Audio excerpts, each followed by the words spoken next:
বা জান্নাতীদের মধ্যে এই উম্মতের মানুষের সংখ্যা বেশি হবে, তবুও নবী সাল্লাল্লাহু আলাইহি ওয়াসাল্লাম বলেছেন যে আমার উম্মত 73টা দলে ভাগ হয়ে যাবে।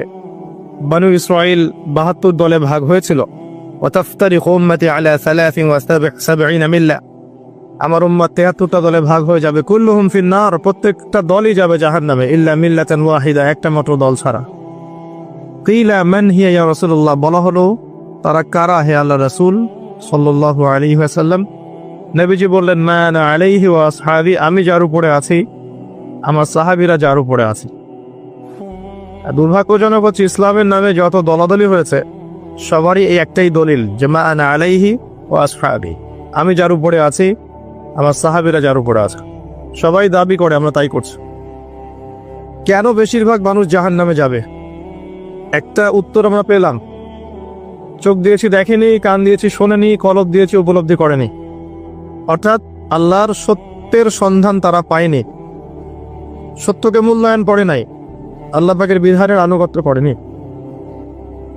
আরেকটা কারণ আছে, সেটা হলো শিরক। কারণ যে বেশিরভাগ মানুষ জাহান্নামে যাবে তাদের আমল নামায় একটা পাপ থাকবে, খুব কমন পাপ, সেটা হলো শিরকের পাপ। কিভাবে এটা বলতে পারি? এভাবে পারি যে আল্লাহ পাক সূরা নিসার মধ্যে বলেছেন ইন্নাল্লাহা লা ইয়াগফিরু আন ইউশরাকা বিহি ওয়া ইয়াগফিরু মা দুনা যালিকা লিমান ইয়াশা।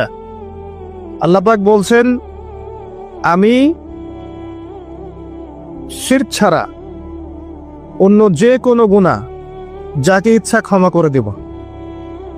আল্লাহ পাক বলছেন আমি, আল্লাহ পাক শিরকের গুনাহ মাফ করেন না, অন্য যে কোনো গুনাহ যাকে ইচ্ছা আল্লাহ পাক মাফ করে দিবেন ইনশাআল্লাহ। আল্লাহ পাক যখন ঘোষণা দিলেন যে শিরক ছাড়া অন্য গুনাহ আমি মাফ করে দেব ইনশাআল্লাহ, শুধু মানুষের সাথে জড়িত বিষয় বাদ দিয়ে। কারণ মানুষের সাথে জড়িত বিষয় আল্লাহ রাব্বুল আলামিনের কাছে ক্ষমা চেয়ে লাভ হচ্ছে না। যেটা মানুষের সাথে জড়িত বিষয় সেটা আল্লাহর কাছে ক্ষমা চেয়ে লাভ হচ্ছে না।